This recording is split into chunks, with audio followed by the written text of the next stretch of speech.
The Orange Line. I mean, it could be a lot worse. But hello, ladies and gentlemen, and welcome back to the Orange Line, the Philadelphia Flyers podcast. Joining me today is, for once, not a Flyers fan. I'd like to think that I don't hate them. You watch them. I do. I'm a hockey fan in general. That's true. Mostly, I am just a Penguins fan. Yeah. Living in Philadelphia. Yeah. Sorry about that last podcast. Did you even listen to it? I did. I'm a longtime listener. Oh, First-time that's guest. Lifetime Flyers. Not quite hater.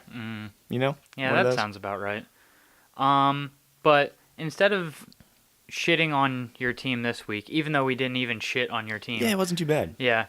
Well, I But- think that's because the past 10 years have been very fortuitous for Yeah. us and not so much for the Flyers. So, Well, it in worked out terms okay. in terms of like other hockey, between us, it's been back and forth. Yeah, it has been even in the past 10 years. Yeah. But no, I wanted to actually talk to you about the GM situation, the coaching situation in Philadelphia, because I feel like every time you talk to a Flyers fan about, the coach and who the GM was and is now, it's all kind of just the same thing. You end up just sitting in an echo chamber. So I wanted to get an outside opinion of what's going on. Yeah, let's see how it goes. I mean, realistically, I would like to think that I'm a little bit more even-keeled than most people. So I'm not just going to sit here and totally shit on the Flyers. Yeah, but I can admit that, especially with how we've been playing lately, it's kind of just deserved at this point. Yeah, it's really interesting because a lot of teams really usually just throw out their coaches well before their GMs. And in this case, they decided that Hextall was going to go. Yeah, and I kind of think that speaks to maybe how influential Hextall was behind the scenes and, whether it was stifling people or just making bad business decisions. Obviously, someone somewhere was like, yeah, no, he's just, not working, and he's the problem. Well, I mean, besides goaltending, I really think that he set up the Flyers for semi-success as far as roster is concerned. I mean, obviously things haven't clicked on the player side, right? So with the Flyers being were in last place and now are in second to last place, they really have they could be doing a lot better. Yeah, and I mean, that's one thing that I've said with, I believe, Nigel and Kevin, is that on paper, this team was really good going into the season. So once we saw that maybe there was some coaching problems or maybe Hextall was not willing to waver in his game plan or anything, we kind of were just like, yeah, something's wrong here. Well, plus not a lot was changing as far as the personnel side from year to year, right? Yeah. So I think the Flyers had a pretty rough start last year, Right. if we can agree on that one, since they had a pretty dismal, 10-game losing streak or something similar? Yeah, they followed it with I think a 10-game unbeaten streak. They though. did, and it goes to show that obviously there is skill there, but whether or not it's able to be sustained is a different story. Well, that's one thing that I say a lot with our friend Jack, is that we are consistently the most inconsistent team. Yeah, I can see that. In the sense of, you never know what the Flyers are going to do on any given night, because tonight, they just beat the Buffalo Sabres 6-2, where they ended the game with 5 unanswered goals. Yeah, which is huge. I mean, even though Buffalo isn't necessarily as lethal as maybe as the Maple Leafs, I think that they do have a lot of talent, and they're definitely putting up some points right now. So it's probably very good to see from your end that they're able to do that. But at the same time, we have games where we can just lose 8-0 to the Islanders. Yeah, but I would consider consistency something on the coaching side, usually, right? Well, and that's what, I kind of wanted to get into is that from articles that I've read, and I believe you've probably read just because it was in They've probably our graced my eyes at some point. Yeah, I try to keep up. I do live in Philadelphia, so I Yeah. have to have a general sense of what's going on and at least have an opinion about it. Yeah. Because even though people would like to, shit on me Yeah. for not being a Flyers fan, I do my best to follow it up so I can at least provide a smart conversation from an outside source. Right. And that's what I appreciate because what it seemed like for this coaching staff was that maybe Hextall had a game plan going into his tenure here, but it seems like he was kind of stuck being in a set kind of way just from stories that people have been saying about Hextall being overly controlling. Yeah, I think that's a lot of after the fact, though. Because when you would assume that you'd assume that Hextall would choose Hextall because he would fit into his system well, right? And that he would bring this system to Philadelphia and it would thrive as well as he thought that it would.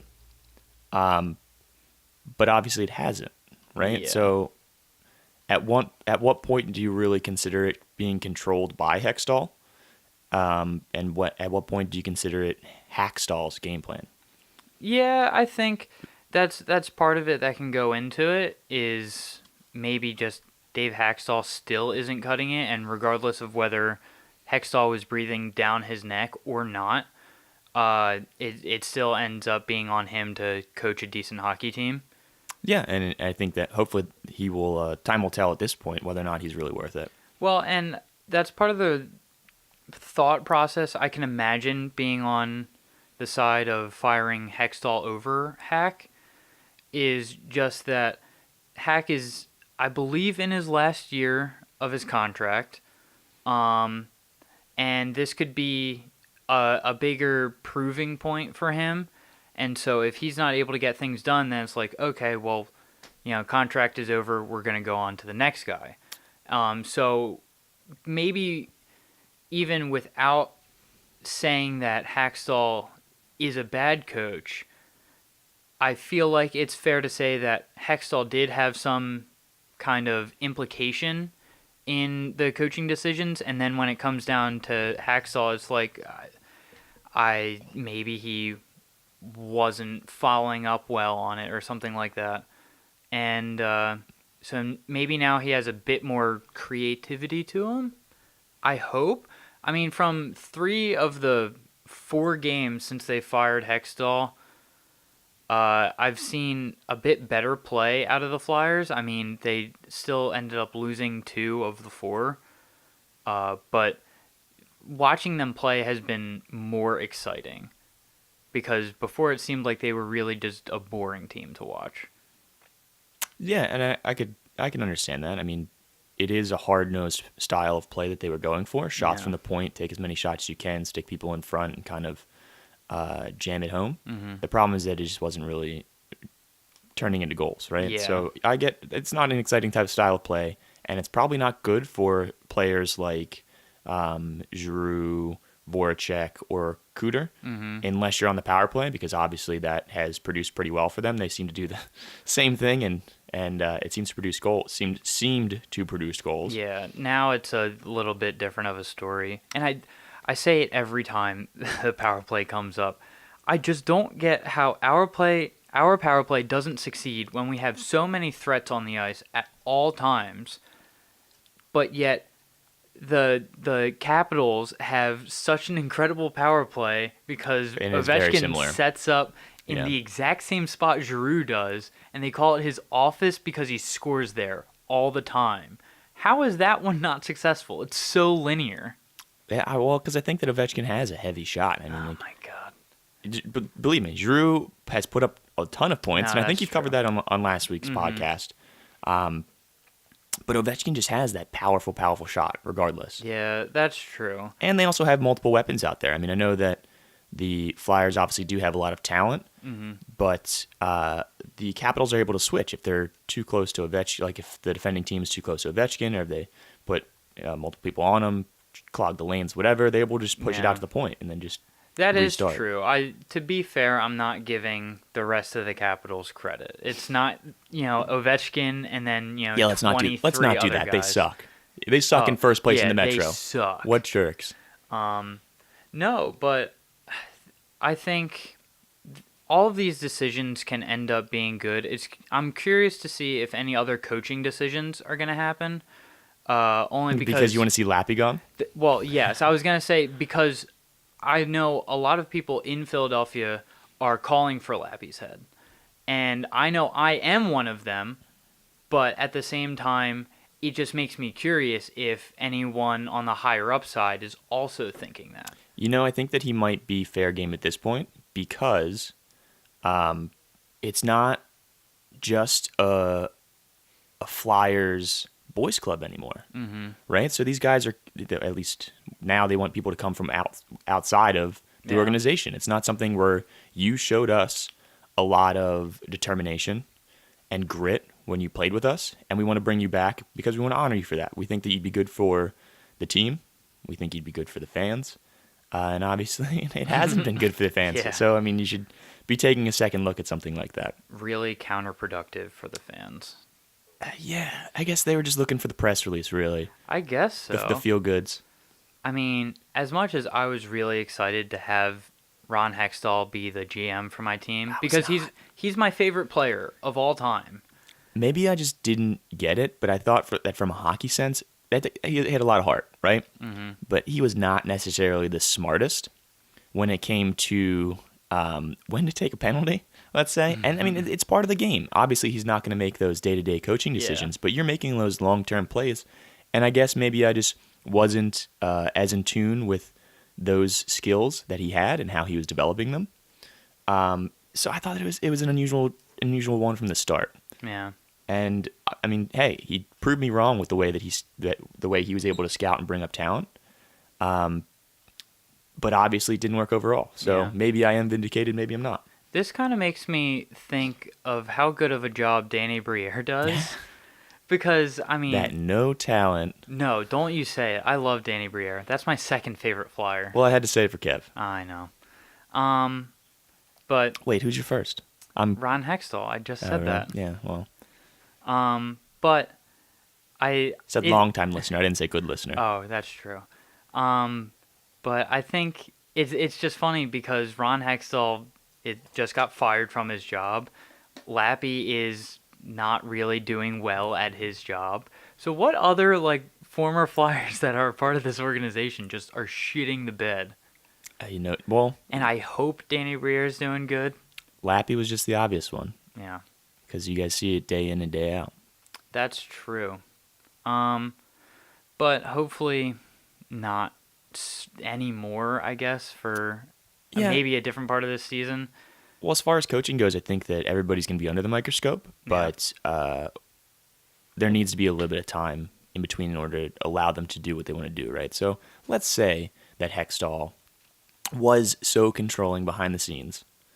Fletcher has to be able to give these people time in order to, one, use the system that they want to use. Right? Hextall. Yeah, pretty much.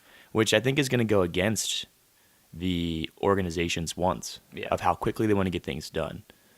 But it is a compromise. That's what he was brought in to do. Yeah. I think that he will probably be a good guy to do that. I don't know whether or not he's going to fulfill the promise of actually making it to the playoffs consistently or making it far into the playoffs consistently. Right. Because obviously he was not able to bring Minnesota deeper into the playoffs on a consistent basis. He wasn't really able to capitalize on it. That's really true, but at the same time, he wasn't the general manager at the time, but he was the assistant general manager for the Penguins when they went to back-to-back cups. That's right, yeah? I think you're thinking of Ray Shero? No, I believe As he the was GM? He was the assistant general manager at the time, is what I'm saying. We're going to get back to that, but I believe he was working with the Penguins at one point. Yeah. And do you what can we as Flyers fans expect if you can Expect from him? Yeah. So I think that he's going to be able to he's going to make mistakes. Mm-hmm. Everybody does. But he's going to be flexible, a lot more flexible than Hextall, right? So obviously Hextall was trying to fit square pieces in round pegs. I think that he's really going to be able to move with the flow once he realizes that he's made a bad decision and move on. And it's something that the Flyers really need to do. Two, I think he's going to have some really good scouting power. It was very evident when he was in Minnesota of how he brought in Zach Parise and Sutter to longer contracts. I think that there's still going to be some difficulty with goaltending. I don't really think that he brought in a solid goaltender, at least in Minnesota. Maybe Devin Dubnyk, and then they traded him. So, unfortunately, the Flyers' goaltending woes are still gonna go on. But personal opinion, Brian Elliott's probably their go-to man as long as he can stay healthy. They should cut Neuwirth, even though he was stellar when he was in Washington, and still largely is going to be a solid number two. You just got to play one instead of both. Right. So as I'm looking at it, he was part of 3 different Stanley Cup finals with the Panthers, Ducks, and Penguins, and then won the Stanley Cup with them in 2009. Yeah. So he's a Ray Shero follower. He is someone who has been around championships, which is usually a good sign of something. Well, yeah, especially when they have their hand in it, right? So it's not like Yeah. he just stood by. He was actually part of making the decisions. Right. So I think that at least is or was the first thing that made me a lot more hopeful for the Flyers going forward. Is just he has been there for a team that was able to get to the very end of the hockey season and end up winning Lord Stanley's Cup. He was able to push his team to play the full season. Yeah, and not every team can do that. I believe only 2 can say that they can do that. Yeah, very true. But I think that's really endearing for me to see, and I wish I knew more about his style of whatever. But like you said, he wasn't able to do well at Minnesota in keeping them in the playoffs and deep into the playoffs. He was able to do well in keeping them in the playoffs, right? So the big deal is that they were inconsistently going to the playoffs. They were a team that wasn't really going anywhere, like very similar to the Flyers, right? And that he was able to bring them to the playoffs consistently. Whether or not they went deep is a different question. I mean, they went deep one year, and then after that, they kind of fizzled out a little bit. But that's really where we're going to see if it's going to transfer over to the Flyers. I mean, the Flyers need somebody with this talent, and especially with this organization being as hard-pressed in order to get results now. I don't know if he's going to be able to do that. I think it's going to be great. I think he's going to make headway for the Flyers as far as consistency, which I really would hope. But, again, I don't necessarily know if he's going to be the guy that's going to get you a cup. Well, only time will ever tell. So I think it's going to be an interesting ride for us, only because I always get a little shaky whenever they decide to switch up management, just because that makes me go, now anything kind of seems like it can happen with personnel, including just like having a staple member of the team and all of a sudden they're gone and traded to someone new. And I think what I'm probably most scared of is Jeff Carter. Ooh, no. Being traded away and then doing well. Or Braden, yeah. He was a staple of that team. That's true. And see, that's the thing is like that's what always seems to happen with this team, and I don't want to see it. So that's why like whenever Nigel or our friend Jack or Kevin comes up to me and goes, "Oh, hey, what about this trade? This person for this person." I always just want to go, "No, I don't want that to happen," only because I know regardless of who we're getting for the trade, our player is going to just do better. That's what always happens. Yeah. And I mean, I have gone back on my outrageous claim that I feel like we lost the Braden Shen trade. You know what? I think, know for a fact we did not. yeah. I don't think it's really as awful as you No. think that it is. I'm just salty. I love Braden Shen. And now the Stadium Series jersey that I has is stupid because it's got Shen on the back. Yeah, you would have thought that at least one of them would have hung around, right? Yeah, I would hope Wood so. jerks. Well, no. Luke Shen could have gone a long time ago. I was so done with Luke Shen. But no, I love Braden. You know what, man? Sometimes you just gotta take one for the team there. Get him out of here I guess for so. for that better health of the team. Well, another person that the Flyers got out of there, what a segue, was the assistant coach whose name is not coming to mind. But now the new... Chris Pryor? Yeah, that guy. Is his first name Chris? I think so. Something like that. It is Pryor. Mr. Pryor. Mr. Pryor. Yeah. But Very formal in this podcast. yeah. Should have worn a suit and tie. Should have. Unlike me, because Yeah. I am wearing a suit and tie. I immediately felt underdressed.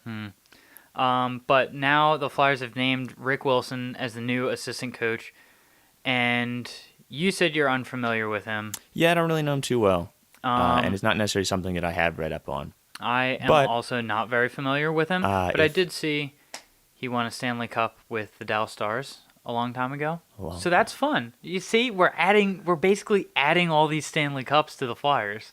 So, would you then be okay with calling this the City of Champions? No. Because we don't have them. We just, He is a champion. yeah, is he but not? they were around. They weren't here. They were just Well, I'm sure there. I'm sure he has a ring. Well, yeah, just because you have a ring doesn't mean I can have a ring. I'm not a champion. They're very expensive. I don't know if you can have a ring. I know. I wish I could have one though, because those things are baller. They do look pretty baller. Yeah. Just become part of the staff, cleaning staff maybe. Do they get rings?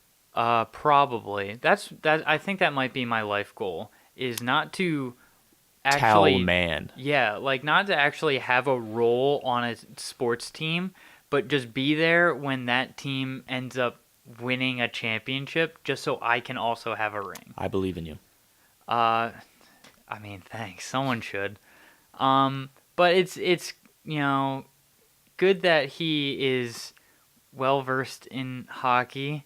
Well, I think the best thing is that obviously he's not going to be as toxic as Pryor was, right? So Yeah. even though Pryor might not have been this outspokenly mean guy, he obviously was, or allegedly, let me say allegedly here, was a spy for Hexy, and basically took everything back to him, and kind of, unfortunately, it probably just stoked the fire more than anything else.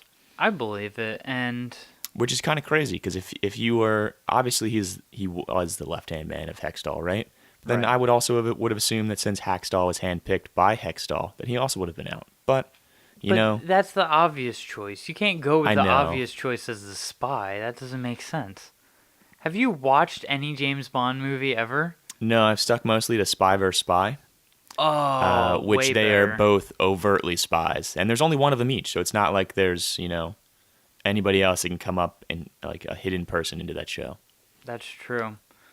But you obviously can't rock the boat too much. You can't get rid of the Yeah. GM, then get rid of the head coach, because you would have had to put in a interim head coach and the assistant, Right. assistant coach. Well, I think I know one idea that was floating around was just bringing up the head coach of the Phantoms and letting the assistant head coach of the Phantoms run the team.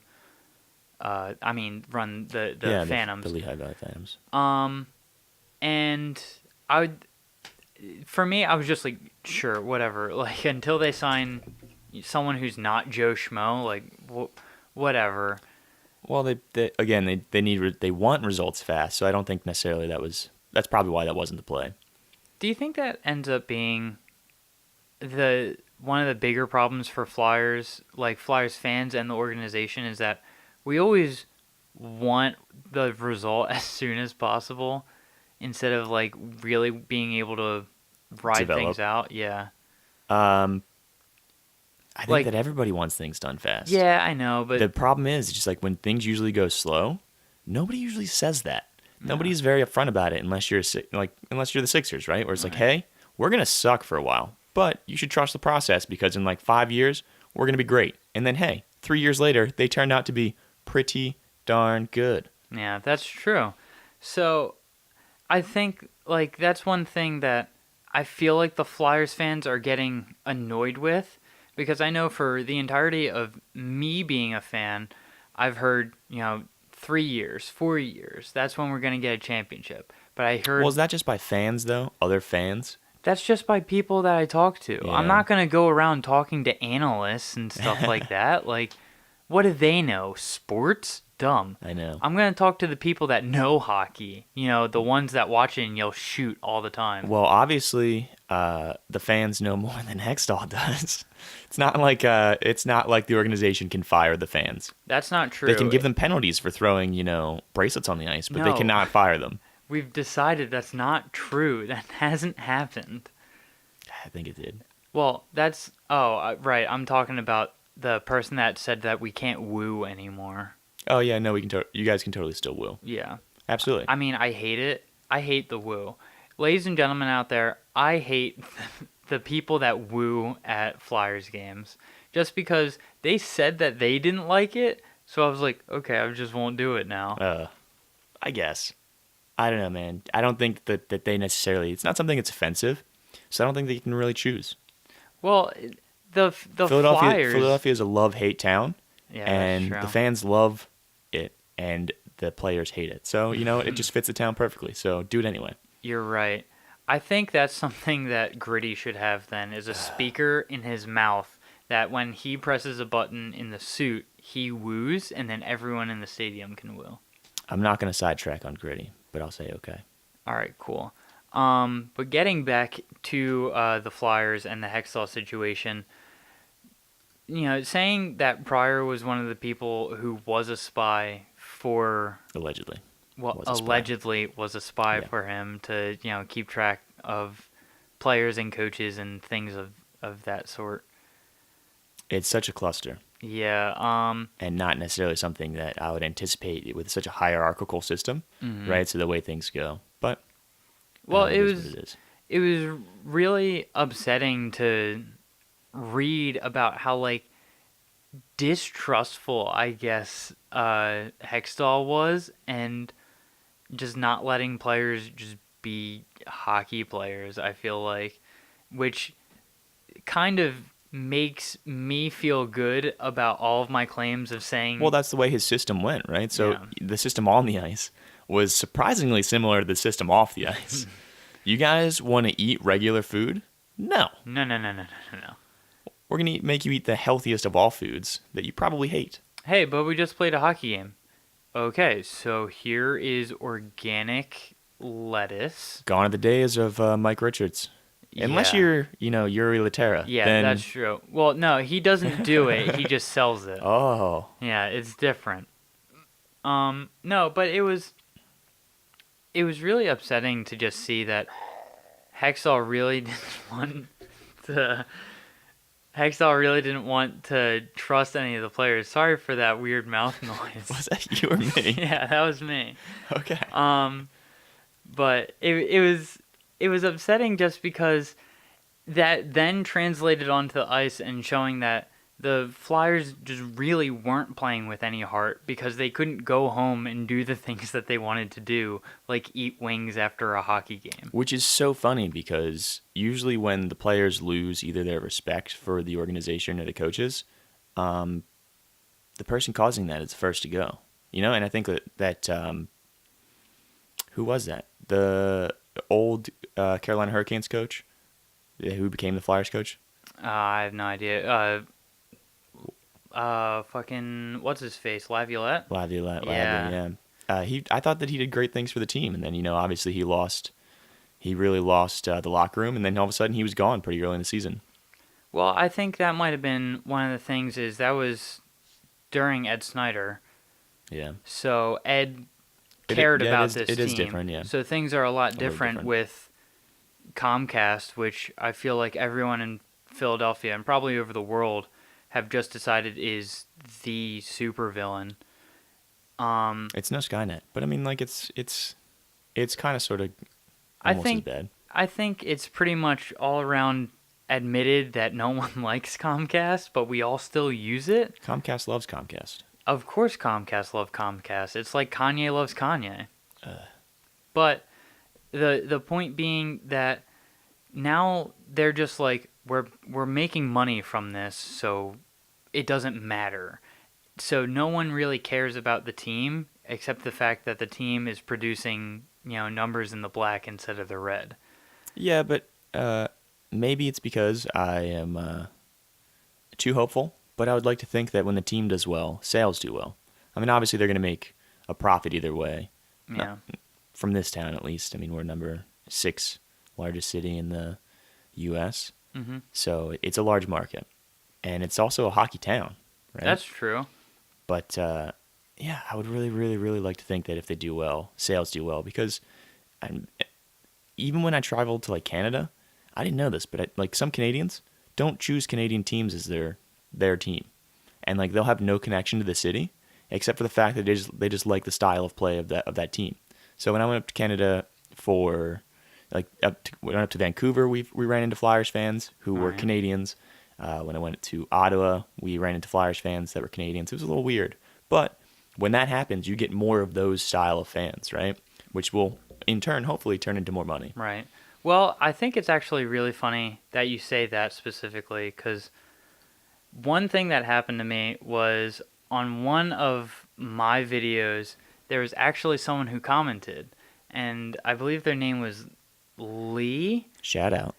Yeah, this is a shout out because I was really thankful for this, but there was a guy named Lloyd L. Paul Sr.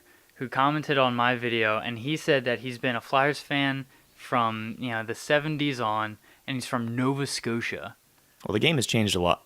The Flyers game has changed a lot since the 70s. That's true. So if he's still on the bandwagon, that is a fan. Absolutely, and that's what I think is really cool, is that the dude said he's from Nova Scotia and saying that he's a Flyers fan. So that's great. He's part of the Flyers fam. Yeah, that was really bad. Never use that again. No, but I just think that that's cool, and yeah, the better you are, the more you export it. I think the Penguins have realized that one. That's true. Well, I think the Penguins are going to have to, bank on that once the team stops being as good as it is. Yeah, and then hope we don't, attempt to move to Kansas City again. Yeah. That would have been really funny for me. I'm sorry to admit that, but I think that would be funny. It was a tough time. I believe it. But I mean, we might just be able to laugh at Phoenix soon enough. I'm keeping my fingers crossed. I'm hoping that at some point I get to see the Hartford Whalers back in the NHL. Well, now there's going to be 32 teams with the addition of Seattle, so it's unlikely they're going to add another one. So somebody's got to move. That's true. And the Carolina Hurricanes are doing better than they were, so I don't think they're going to move anytime soon. The next, perennially worst team in line is Phoenix. That's true. Well, hopefully at some point there should just be a line drawn where it's like, do you get ice here? You can have a hockey team. That's one thing that my dad hates is like all the southern teams from like Florida and Texas. He's like, why do they have hockey teams? They can't even get ice. Especially out in LA. Yeah, he hates it. I, on the other hand, really just like hockey, but love the Flyers the most. You said you like hockey. I do. And your name is Brandon, unless you want to give yourself a name. I don't know. People are doing names now. No, just Brandon. Just Brandon. Yeah, that's fine. So that was Just Brandon, and I've Brandon. been OG Brandon, Just Brandon, and I've been Dr. PhD. This has been the Orange Line. Thank you so much for joining me. Yeah, thank you for having me. I hope to be back someday. Yeah, I would love to have you back. Like I did the last episode about the Stadium Series. We'll do another one maybe closer to the actual Stadium Series. Plus, we might have another game under our belts at that point. Yeah, I believe so. The I'll have to story check later in the schedule will unfold a little bit more. But for now, I've been Dr. PhD. Follow me on social media at Dr. PhD, DOCTER PhD. This has been the Orange Line. Thank you for listening. Have a good one.